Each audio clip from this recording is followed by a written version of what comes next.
안녕하세요. 772의 건축 이야기 77입니다. 이 시간은 ALC 주택에 대해서 말씀드리려고 해요. 그럼 한마디로 ALC 주택은 어떤 주택이냐? 한마디로 요약할 것 같으면 단열이 우수한 집이다. 이렇게 강조를 하고 싶어요. 그 특징적인 거 한 가지. 그 외에 나머지도 장점이 많습니다. 그 ALC 주택의 그 원재료인 ALC 블럭은 표에서 보듯이 주석하고 생석회 요게 주재료가 돼요. 주재료가 되고 거기에 세멘트가 좀 섞입니다. 그래서 주재료는 천연 규석이 주재료가 돼요. 이 규석은 유리의 원료도 되고 뭐 철강 산업의 원료도 되고 뭐 다용도로 많이 쓰여요. 첨단 산업에서 쓰이는데 어쨌든 이 규석이라는 광물질은 굉장히 안정적이고 공해가 없는 그런 재료입니다. 그리고 특징적인 게 알루미늄 분말이 들어가는데 이 알루미늄 분말은 거품을 내는 그런 역할을 하는 거예요. 아주 미세한 알루미늄이나 이제 ZN 아연 분말이 그 안에 혼입이 되면은 알칼리, 이 시멘트 계통은 강한 알칼리입니다. 알칼리하고 반응을 해서 미세한 거품이 나와요. 그래서 이 ALC 블럭을 그러니까 오토클레이브드 라이트웨이트 콘크리트의 약자거든요. 근데 여기서 기포 콘크리트 블럭이라고도 말하는 이유가 요 알루미늄 분말이 들어가서 미세한 거품들이 나오게 됩니다. 그래서 이 거품이 많아지면 어떻게 돼요? 공기가 많이 들어있으니까 가벼워지고 밀도가 낮아지겠죠. 그리고 또 거품이 적어지면은 공기방울이 적으니까 밀도가 높아지고 무거워질 수가 있어요. 그래서 요 알루미늄 분말은 그런 ALC 블럭의 밀도, 그러니까 중량, 그거를 조절할 수 있습니다. 세멘트 제품 콘크리트를 굳히는 거, 소정의 강도가 날 때까지 굳히는 거를 일반 밖에서 하는 게 아니라 오토클레이브라는 그런 이 그림에서 보듯이 말하자면 찜통입니다. 찜통에 넣어서 그거를 증기양생이라 그러는데 그 안에 온도는 180도고 기압은 약 10기압 정도 되는 고압으로 쪄내는 겁니다. 그러면 빨리 양생이 되고 또 품질 확보도 빨리 되고, 요걸 빨리 하지 않으면 어떻게 되냐면 재료 분리가 일어나죠. 유동성 액상인데 그 안에 알루미늄 분말에서 기포가 발생합니다. 그걸 천천히 굳히면 어떻게 돼요? 공기방울은 위로 뜨고 무거운 세멘트나 실리카 이런 규석 같은 건 가라앉게 되죠. 그래서 거품이 일어난 동안에 증기로 빨리 양생을 시키는 겁니다. 그러면 180도 온도는 대충 감이 잡히는데 10기압이라는 압력이 어떤 압력이냐? 우리가 지금 대기압이 1기압입니다. 그러면 물속으로 10m가 들어가면요 또 1기압이 늘어나요. 그러니까 물기둥, 물의 압력 10m 높이가 대략 10m가 1기압에 해당됩니다. 그러면 지금 대기압 1기압 받고 물속으로 또 10m 들어가면 2기압이 돼요. 그러니까 물속으로 한 90m 정도 잠수하면은 대기압 포함해서 한 10기압이 될 것 같아요. 그런 압력입니다. 엄청난 압력이에요. 아마 맨몸으로 보통 사람들은 한 90m 들어가면 안 돼요. 그러니까 고막보다 터집니다. 네. 어쨌든 이렇게 해서 만드는 거예요. 그래서 오토클레이브드 그 찜통에서 꺼낸 다음에 절단을 하죠. 절단을 하면은 그림과 같이 이제 그냥 일반 밝은 회색, 세멘트색이 일반 ALC 블럭이고, 그 다음에 요 분홍 색깔로 나타나는 거, 요거는 색깔을 약간 넣어서 별도로 구별을 하는데, 요건 방수 블럭입니다. 방수 블럭은 주로 어디 있어요? 지면과 가까운데, 그쵸? 밑에 하단 부위 한 3켜, 4켜 정도는 요 분홍 색깔 방수 블럭으로 해줄 수가 있어요. 그 다음에 거기에 보이는 그림은 인방인데, 인방 블럭은 설계 도면이 나오면 문 크기가 나오고 창 크기가 나오잖아요. 그러면 창 크기가 예를 들어서 거실 창폭이 4m다. 그러면 인방은 양쪽 끝에 블럭에 걸리는 길이 계산해서 4m보다 좀 더 길게 그렇게 해서 주문이 돼서 현장으로 도착을 합니다. 인방은 휨을 받는 부지예요. 휨을 받기 때문에 그 안에 철근이 들어가는 겁니다. 그 단면에 그 까맣게 점 찍어 놓은 게 여기 철근 표시해 놓은 거예요. 철근을 넣는 이유는 이제 그림에서 제가 또 보여드릴 텐데, 이렇게 해서 기본적인 블럭, 그래서 블럭 사이즈는 요 표에서 보는 것과 같이 이 전체 길이는 똑같아요. 60cm, 600mm고 이 높이가 또 다르고 두께가 좀 다릅니다. 근데 길이는 60cm에 보통 뭐 30cm, 그 다음에 두께는 그 표에 참고하셔가지고 다양한 두께가 나온다 이렇게 보시면 돼요. 그 밖에 기본 블록 말고 이 패널이죠, 패널. 그 패널이 무늬가 들어있는 그런 디자인 패널 다양하게 나오죠. 그럼 그 패널 자체를 외벽에다 붙인다든지 하면은 곧바로 벽이 됩니다. 그래서 패널 종류로는 지붕 패널도 있고 또 말하자면 1층하고 2층의 그 패널도 있고 그래요. 그래서 다양한 규격이 있습니다. 그리고 그림에서 보듯이 요 테두리보라는 게 있는데 테두리보의 개념은 여러분들이 제가 지금 요 프리핸드로 그린 요 그림 참고하시면은 그렇죠. 어떤 지붕틀 벽체가 쌓아졌어요. 이 조적조 그러니까 블럭조, 뭐 ALC 블럭 마찬가지고 벽돌도 마찬가지인데 요 벽 위에 지붕이 형성되죠. 근데 지붕에 지붕틀 트러스가 놓이게 됩니다. 그래서 그림에서 보듯이 트러스 한 끝이 테두리보 없이 그냥 벽체에 올려지면 집중하중으로 작용을 하게 돼요. 그나마 지금 그림에서 보는 벽돌은 막힌 줄눈이죠. 이렇게 내려와서 줄눈이 막힌 줄눈으로 되어 있는데 그냥 쭉쭉 이렇게 통줄눈으로 되어 있다. 그러면 더 불리하죠. 그래서 지붕하중 또는 상부하중을 분산시켜주는 역할을 하는 게 테두리보입니다. 구조적으로 이 테두리보의 역할이 그래서 굉장히 중요해요. 벽체의 강도를 높일 수가 있다. 그래서 테두리보가 중요하고 그 다음에 중요한 거는 이제 그 인방.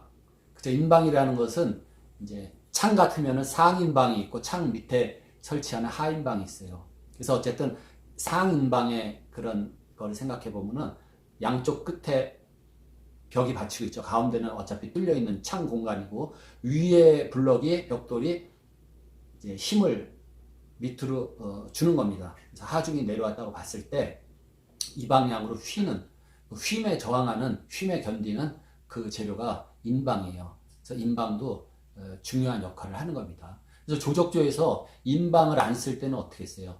아치라는 걸 했죠. 이렇게 아치. 문이라든지 창에 뚫려 있는 부분에는 아치를 만들어서 어떻게 했다? 상부에서 오는 그런 모든 힘을 아치 축을 따라서 압력으로 전달을 했다.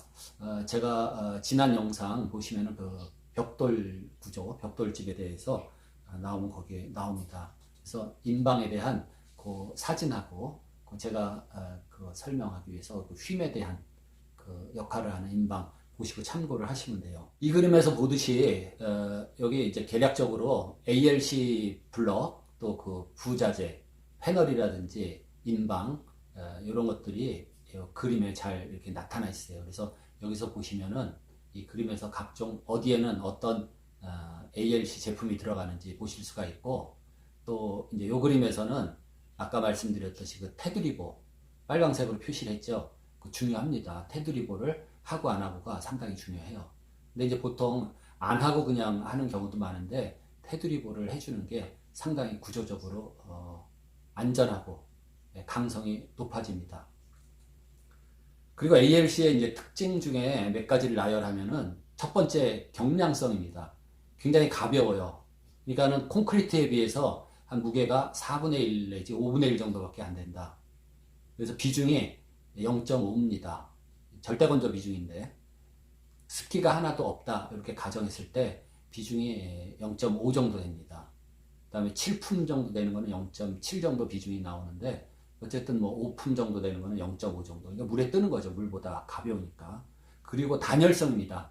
단열성이 그러니까 다시 말해서 열 전도율이 굉장히 낮다. 콘크리트의 한 10배 정도의 단열성을 갖습니다. 그리고 내화성. 무기질 재료이기 때문에 어차피 불이 나도 불에 타지도 않을 뿐더러 또 화재가 있을 때 이 자체에서 그 유독가스가 발생하지 않습니다. 그리고 가공성이 좋다. 그 다음에 가공성. 일반적으로 뭐 나무 자르는 톱으로도 잘 잘려요. 그리고 뭐 조각하기도 쉽고 재질이 굉장히 부드럽기 때문에. 그리고 또 하나 특징은 차음성입니다. 다시 말해서 ALC 벽이 있을 때 이쪽에서 발생한 음이 이 벽을 통해서 갔을 때 음투가 손실이라고 그러죠. 음투가 손실이 크다. 같은 말로 차음성이 크다. 그러니까 여기서 꽝 하고 100dB짜리 음이 터졌는데 ALC 블록을 넘어가면서 뭐 20dB로 줄었다. 차음성이 굉장히 큽니다. 차음성이 적은 재료는 어때요? 예를 들어서 뭐 경량 목구조다. 벽이 있다. 근데 여기서 100dB짜리 음이 터졌으니 옆으로 넘어갔는데 80dB이에요. 차음성이 적다. 또는 음투가 저항이 작다. 이렇게 볼 수가 있습니다. 그래서 차음성이 좋고, 그리고 내구성입니다. 내구성. 수축 팽창에 대한 저항성도 크고, 그리고 얼었다 녹았다 하는 동결 융해에 대한 그러한 저항성도 큰 걸로 그렇게 표시가 되어 있습니다. 그러면 ALC 블록은 뭐 다 좋다. 여태까지 얘기한 게 다 장점만 얘기한 것 같아요. 근데 단 하나 조심해야 될 게 다공질입니다. 그래서 가볍죠. 그래서 음투가 손실도 크고 또 뭐 단열도 좋고 내화성도 좋고 다 좋아요. 다공질이기 때문에 그 다공질 안에 물을 많이 함유할 수가 있습니다. 조건이 맞으면. 그러니까 흡수율이 크다는 거죠. 그래서 이 점이 가장 조심해야 될 ALC의 그 특성 중에 하나입니다. 요거를 잘못 조절하면은 단점으로 부각이 돼요. 그래서 일반인들의 상식이 ALC 주택은 뭐 곰팡이가 많이 낀다, 뭐 습기에 약하다, 뭐 다 이런 게 다 그 단점으로 인식되는 상황인데 실제가 그렇습니다. 그렇기 때문에 그 습기에 대한 조절을 잘 해야 돼요. 그리고 또 하나는 이 가격이 싸고 쉬운 재료가 마구잡이로 쓰이는 경우가 많습니다. 예를 들어서 세멘트 벽돌, 세멘트 블럭, 이제 ALC 블럭도 거기에 뭐 포함시킬 수도 있어요. 근데 더 구입하기 쉽고 손쉬운 재료가 세멘트 벽돌이나 세멘트 블럭입니다. 그 구멍 뚫린 블럭 있잖아요. 그거 웬만한 뭐 건재상 철물점에 가면 다 팔아요. 그러니까 그거 좀 실어다가 그 뭐 간단하게 뭐 짓습니다. 창고도 짓고 축사도 짓고 뭐 돈사 돼지우리도 짓고 그래서 손쉽고 싼 재료이기 때문에 그런데 막 써요. 그러다 보니까 인식이 안 좋죠. 블럭으로 한다 그러면 뭐 창고가 연상되고 그러는데 실제로 블럭으로 아주 잘 이렇게 시공을 해서 모양을 내고 그러면은 굉장히 또 고급스러운 그런 건축물이 될 수도 있어요. 그래서 어떤 작가가 경기도 어디쯤에 그 펜션 비슷하게 그런 숙박 시설을 일반 세멘트 블럭으로 지은 게 있어요. 근데 굉장히 이렇게 정교한 시공을 하고 또 설계도 잘 했기 때문에 고급 건물로 그렇게 평가가 됩니다. 그렇듯이 ALC 블럭도 마찬가지예요. 그러니까 이게 뭐 손쉬운 재료다 보니까 너무 마구잡이로 그렇게 시공들을 하고 그러는데 특히 그 습기에 대한 특성을 모르기 때문에 그걸 주의를 해야 됩니다. 그래서 습기가 잘 빠져나가게. 그리고 처음에 ALC 블럭은 제조할 때부터 찜통에 쪄서 나와요. 그래서 증기 양생을 했기 때문에 그 안에 많은 증기, 습기가 포함되어 있습니다. 그래서 포장하기 위해서 랩핑을 하죠. 또 그 블럭, 팔레트 위에 있는 블럭을 그 비닐 랩으로 다 감아요. 그러니까 또 수분이 더 빨리 빠져나가기도 힘들죠. 현장에 운반해서 또 시공을 하다 보면 어떤 경우는 막 비도 오고 비도 맞고 그래요. 그래서 물기가 이렇게 스며들 수가 있는데 그게 이렇게 빨리 빠져나가진 않습니다. 그리고 다 짓고 나서 그냥 손쉬운 뭡니까 도배지. 요즘 도배지가 조금 고급 뭐 실크 벽지 하면은 전부 그게 말이 종이가 아니 종이지 비닐로 다 코팅이 돼 있어요. 그렇기 때문에 숨을 못 쉽니다. 습기가 못 빠져나가요. 그렇기 때문에 거기에 곰팡이가 필 수 있는 좋은 조건이 됩니다. 그래서 집 새로 짓고 나서 ALC 블록으로 새로 지었는데 뭐 곰팡이가 핀다 이런 문제가 다 거기서 나오는 거예요. 그래서 ALC 블록으로 신축을 했을 때는 습기가 서서히 한 6개월 정도 또는 뭐 1년까지는 안 가도 이렇게 빠져나갈 수 있게 습기가 빠져나갈 수 있게 내부 마감 재료라든지 외부 마감 재료 그 ALC 블록에 걸맞는 그런 마감 재료들이 있습니다. 수지 미장을 한다든지 뭐 스타코 그런 마감을 한다든지 그런 게 좋아요. 그래서 특히 내부 쪽에 이 실크 벽지라든지 그런 숨을 못 쉬는 그런 재질로 했을 때는 결로가 생기기도 쉽고 그런 문제가 생깁니다. 이 그림에서 보는 거는 그 내부 결로에 대한 그 그림이 있는데 그 빨강색 선이 포화 수증기 압력, 포화 수증기량 같은 말인데 그 선을 나타낸 겁니다. 그래서 겨울철 기준으로 지금 그림을 생각하시면 되는데 겨울철 바깥은 어때요? 습도가 낮고 기온도 낮아요. 저온, 저습입니다. 그리고 실내는 어떻게 돼요? 고온, 고습이 되죠. 실내 측에는. 그래서 빨강색 선은 그 포화 수증기 선이라고 보시면 돼요. 요 다음 그림에서 보면은 지금 칸칸이 같은 요 네모 통 안에 수증기를 가둬놨다고 보시면 돼요. 그래서 마이너스 5도일 때, 0도일 때, 그 다음에 플러스 5도, 10도, 15도 쭉 해서 30도까지 해놨죠. 그러면 이게 무슨 말이냐 하면은 그 해당 온도일 때 그 공간 안에 최대한 포함할 수 있는 절대적인 수증기량을 포화 수증기량, 포화 수증기 압력이라고 합니다. 그럼 거기서 보듯이, 그림에서 보듯이 온도가 높을수록, 기온이 높을수록 수증기량을 많이 포함할 수 있어요. 반대로 말해서 지금 밀폐된 공간, 그림에서 보듯이 그 30도, 거기에 빨간색으로 표시된 점들이고 수증기 알갱이라고 생각했으면, 그렇게 돼 있는 상태에서 밀폐시킨 상태에서 온도를 말하자면 마이너스 5도씩 낮추면은 저 첫 번째 그림 마이너스 5도 있죠. 그만큼의 수증기만 남고 나머지 수증기들은 다 어디 가겠어요? 그 어딘가 벽에 붙어서 결로가 생기는 겁니다. 그렇게 돼요. 그래서 온도가 높을수록 수증기를 많이 함유할 수 있는 겁니다. 그림에 보듯이 그 빨강색 선이 포화 수증기 그 선이에요. 그 선이 다시 말하면 그 벽체의 온도하고 이제 같은 개념의 선을 그릴 수가 있는데, 실내 쪽으로 갈수록 어떻게 해요? 벽의 온도를 이렇게 재보니까 높아요. 그 다음에 바깥으로 갈수록 점점 온도가 낮아지겠죠. 그래서 바깥으로 가면 외부 온도랑 같아지는데, 그 온도 곡선하고 온도 그 경사 900 곡선하고 그 포화 수증기량이 같다고 보시면 됩니다. 그 기울기가 같아요. 근데 그 실내 수증기량, 상대 습도는, 실내는 어떻게 돼요? 습기가 높죠. 그리고 외부는 습도가 낮습니다. A번 그림 같은 경우는 실내 측에 그 방습 필름이 없어요. 그렇기 때문에 습기가 어떻게 돼요? 실내 고온 다습한 습기가 외벽 쪽으로 이렇게 습기가 전해지죠. 전해져서 그 빨강색 포화 수증기량보다 더 많은 그 수증기 분포를 나타냅니다. 그래서 그 온도에서 포함할 수 있는 최대 수증기량보다 더 많은 수증기량이 실내 측으로부터 이렇게 오기 때문에 그 벽체 안에 파란색으로 된 삼각형 부분, 거기에 내부 결로가 생기는 겁니다. 그래서 ALC 벽 안에 거기에 물방울이 맺히면서 젖어들게 돼요. 그렇기 때문에 그걸 방지하기 위해서 중요한 건데, 그 B 그림에 보시면은 실내 측, 고온 측에 어떤 습기를 막을 수 있는 방습 비닐이라든지 이런 걸 설치를 해주면 어떻게 돼요? 실내에 그 높은 습도가 벽으로 전해지지를 못하죠. 그래서 막혔으니까 방습지에서. 그리고 바깥에는 차고 건조한 습기가 작용을 하죠. 그래서 포화 수증기, 그 빨강색 선하고 실내 수증기 압력, 실내 상대 습도 선이 겹치지가 않아요. 그러면은 내부 결로가 생기지 않는 겁니다. 이게 중요한 개념인데, 그림 보고 잘 이해가 안 되시는 분은 어쨌든 그 실내에서 확산되는 습기를 실내 쪽에서 막아줘야 된다. 그 개념만 아시면 돼요.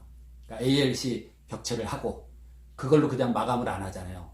그래서 수지 미장을 한다든지 하면은 그 자체가 방습 기능을 하기 때문에 괜찮고, 거기에 또 어떤 마감을 한다 그러면 각재를 대고 어떤 비닐층을 하나 해주고 그 위에 석고보드를 붙인다든지 이렇게 시공을 해주시면은 최소한 내부 결로를 피할 수가 있다. 그리고 신축을 했을 때 이 ALC 블록이 좀 숨을 쉬게 그렇게 해줘야 돼요.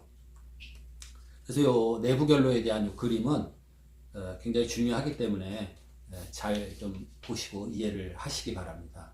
그래서 ALC 블록 주택이 여러 가지 장점이 많은데, 이 습기 이걸 잘 이해를 하고 시공과 관리를 잘 해주시고 또 마감 재료를 숨 쉴 수 있게 그렇게 해주신다면 ALC는 참 좋은 재료가 돼요. 그러면 ALC 이 블록이 가볍고 거품 덩어리인데, 그러면 강도는 어떠냐? 이게 약하지 않을까? 걱정하시는 분들이 있습니다. 그래서 이 부분은 제가 다음 시간에 이어서 이 ALC 블록의 강도, 그리고 또 ALC 블록으로 만든 상세 그 시공 도면과 그 또 주택의 그 평면도 인면도 예시를 몇 가지를 소개를 해 드리겠습니다. 그래서 오늘은 여기까지 마치도록 하겠습니다. 고맙습니다. 77이었습니다.